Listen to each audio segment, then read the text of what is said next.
confortablement assis, faut-il dire vautré, dans son fauteuil inclinable, à position variable. Il tenait son verre à la main, il avait laissé couler la pression tout doucement. Sa secrétaire, assise sur le bureau, lui lança un regard oblique. Comme c'est pas honnête le long des dents de blé, pas sûr. Et M. V lui lança aussi un de ses regards dans les yeux.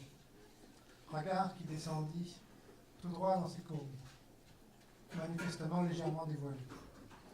Il leva son verre et invita son invité à en faire autant. On pourrait rapidement s'abaisser à des coquineries, ma chère, mais allons rejoindre l'Assemblée.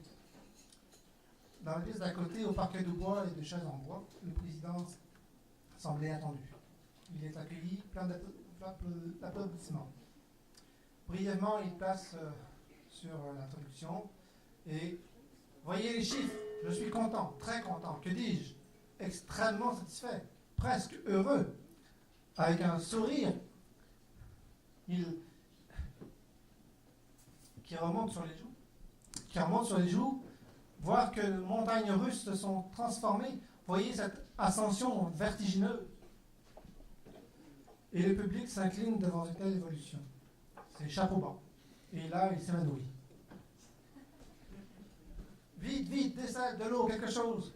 Plus tard, il est emmené en ambulance. Les ambulanciers passent proche de le faire glisser. Puis, l'hôpital, les couloirs qui montent dans les pentes. On change d'étage sans avoir pris l'escalier. Il voudrait vomir, il ne peut pas. Il se rendort, on l'amène sur un lit dans une chambre quelconque. Plus tard, un docteur vient examiner ses courbes de température. Il va remonter, dit-il, comme pour se rassurer. Le président a besoin de repos, mais soudain, un goutte d'eau le réveille. Quelqu'un viendra. Il ira voir le toit. Un toit plat. L'ouvrier. Les eaux s'écoulent moins facilement, dit l'ouvrier avant de s'attaquer à l'ouvrage. On ne le reverra probablement pas avant que le jour ne décline sur les panneaux solaires installés comme des chaises longues sur la plage. Puis sa secrétaire rentre.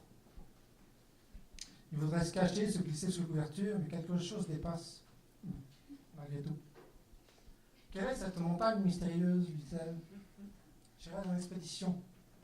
Ça ne va pas si mal, apparemment. Effectivement, il reprend des couleurs. Il se demande s'il n'y avait pas quelque chose dans cette bière qui l'aurait fait finir en bière.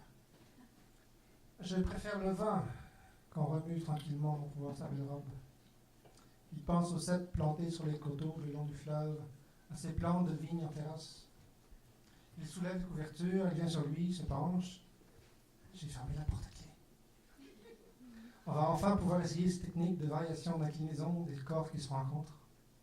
Oui, tu as de la suite dans les idées. Même si ce n'est pas toujours tout droit. Mais on devrait sortir. Chez toi ou chez moi? Dans les deux cas, il y a une pente. Monter ou descendre? Descendre ou monter, monsieur V?